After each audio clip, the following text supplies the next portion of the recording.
Masyarakat Minahasa Utara telah sejak lama memanfaatkan hasil bahari sebagai sumber penghidupan. Kawasan mangrove dan juga karang-karang di Desa Darunu menjadi habitatnya bagi belut laut atau morea. Ketika surut kering, nampak hamparan karang di bibir pantai Darunu. Momen inilah yang dimanfaatkan warga setempat untuk mencari hewan laut. Biasanya dia suka ngumpet di balik batu. Jadi pas ada langsung ditembak pakai jubi. Di saat air hampir kering, biasanya ikan akan berenang kembali ke laut dalam. Namun, belut justru mencari tempat persembunyian di antara lubang ataupun karang yang masih tergenang air. Belut termasuk hewan nokturnal yang memilih tidur di saat matahari muncul. Karena itu, mencari hewan ini di siang hari membutuhkan strategi khusus. Wah! Ya, dapat ya, Om? Dapat. Iya gigit ya. Tadi dia ngumpet di balik batu karang. Nah, tadi ditahan pakai batu, saya udah jubi, terus tiba-tiba lepas. Kekuatannya luar biasa dia. Belut laut ini disebut dengan belut pasir. Memiliki warna dan corak menyerupai karang berpasir sebagai bentuk kamuflase.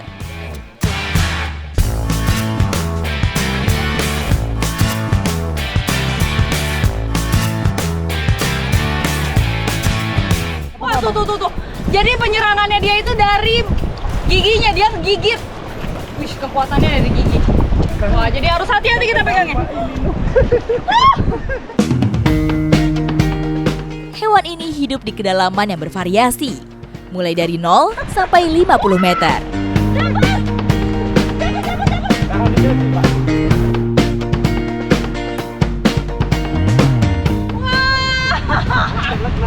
Dapat besar. Jarang-jarang nih bisa dapat ukurannya yang sebesar ini. Karena biasanya kalau siang hari itu dia banyak ngumpet di balik batu. Kalau malam mungkin dia banyak berkeliaran. Tapi ini kita bisa dapat.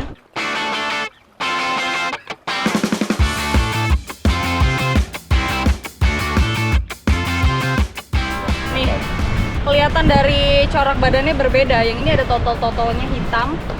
Kalau yang ini enggak nih. Berarti memang warnanya itu menyesuaikan tempatnya.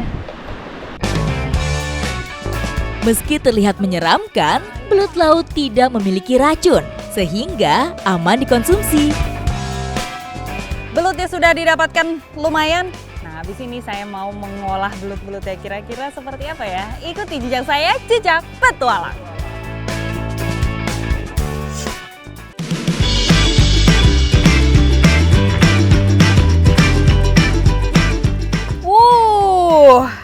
Ini sekarang belutnya mau diolah menjadi rempah-rempah woku yang dimasak dalam bambu.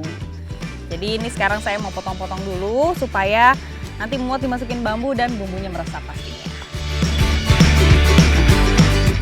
Menghilangkan lapisan lendir pada belut cukup menggunakan perasan jeruk nipis. Kandungan asamnya dapat meluruhkan lendir dengan mudah.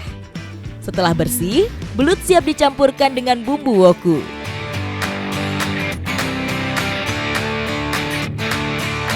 Nah, ini belutnya sudah dimasukin ke dalam bambu sampai penuh. Nah, kalau udah nanti tinggal dibakar aja. Terus nanti karena ini bambunya juga masih muda, dia akan menghasilkan air ketika dibakar. Jadi nanti aroma dan rasanya juga lebih enak. Meski dibakar, proses masak bambu seperti ini berfungsi untuk mengukus. Ini belut wokunya sudah dihidangkan, jadi bisa dimakan ramai-ramai. Enak ya Bu kalau udah kayak gini, kita ngariung Bu, makan bareng-bareng aja. Oke, langsung aja disantap, udah nggak sabar ya? Aroma wangi dari bumbu woku terasa sangat menggugah selera. Om, ini dia punya rasa enak sekali. Mantap. Luar biasa rasanya, ternyata enak banget.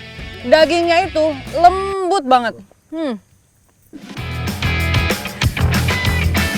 Kenikmatan belut laut memang tidak dapat disangkal.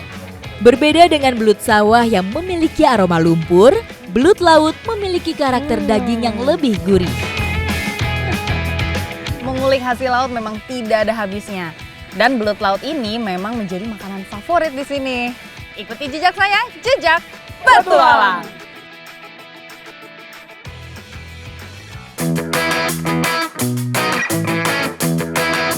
Perkebunan luas di punggung bukit menjadi lanskap Modo Inding Minahasa Selatan.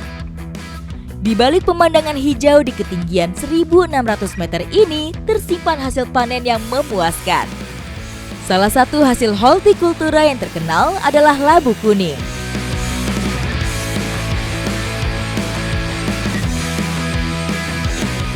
Wah, Sambiki menjadi hasil panen andalan di Modo Inding. Kelihatan dari hasilnya yang memang juara banget nih, lihat sebesar ini.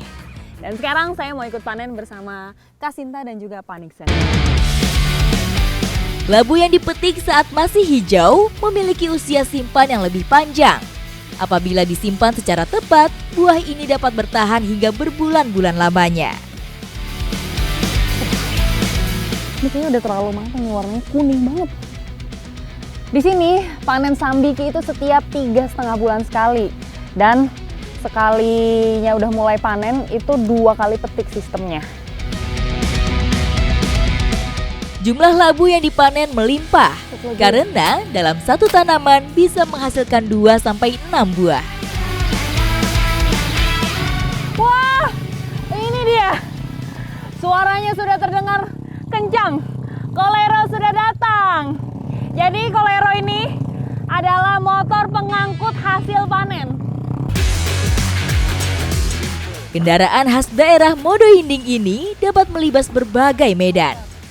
Jalur tanah dengan kemiringan ekstrim merupakan makanan sehari-hari para pengendara kalero.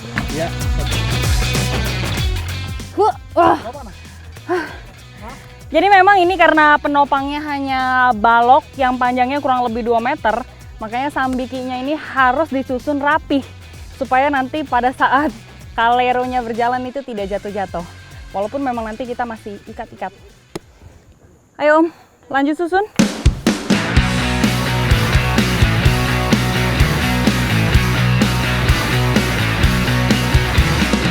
Sambikinya sudah tersusun rapi di atas kalero dan siap untuk dibawa ke tempat penjualan. Tapi, Abang, saya mau ikut naik di sini ya. Abang, aman kan bawa saya? Aman ya. Saya mau ikut ke sana, jadi mau nebeng, Bang. Tidak hanya mengangkut hasil panen, biasanya para pemanen ikut menumpang di atas kalero. Di tangan ahlinya, motor melaju kencang meski membawa beban berat. Akhirnya sampai juga di tempat penjualan. Nah sekarang kita mau pindahin Sambikinya dulu nih. Banyaknya jumlah Sambiki di pasaran sangat mempengaruhi harga. Ketika sedang langka, satu buah Sambiki dapat tembus hingga ratusan ribu rupiah. Sambiki ini nggak langsung dijual di pasar, tapi ditimbun dulu di sini supaya nanti kalau ada pembeli yang mau datang langsung bisa membeli sesuai dengan kebutuhan dan juga selera. Kayak saya nih, udah milih satu mau langsung jual. Ikuti jejak saya, jejak petualang.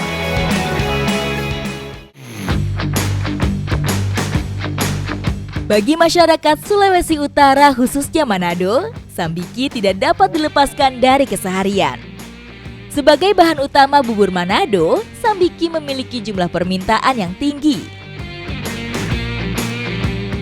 Kalau biasanya di Sulawesi Utara, Sambiki ini dibikin tinutuan. Kali ini saya mau bikin yang beda. Jadi mau bikin ikan woku yang dimasak dalam Sambiki. Jadi ini Sambikinya mau saya kupas dulu, buang isinya. Terus nanti baru kita masak di dalam sini.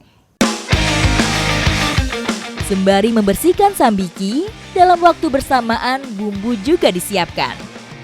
Beragam rempah yang dihaluskan menggunakan alat tumbuk tradisional. Kita aduk-aduk dulu. Oke. Nah ini bumbunya sudah tercampur merata, tinggal dimasukin aja ke dalam Sambiki.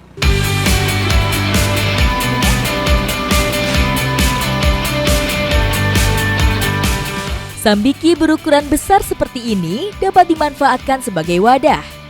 Lauk yang dimasak di dalamnya memiliki campuran rasa manis khas labu kuning. Jadi nanti ini sambikinya dibakar. Nah, baru nanti ikannya matang di dalamnya.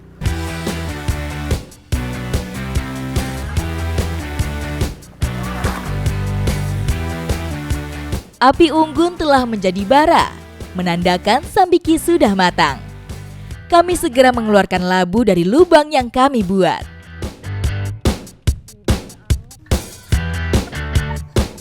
Pengen langsung nyobain dulu nih sambikinya. Waktu memasak yang tepat membuat sambiki memiliki tekstur terasa pas. Tidak lagi keras, namun tetap tidak mudah hancur. Dan teksturnya juga lembut banget seperti ubi.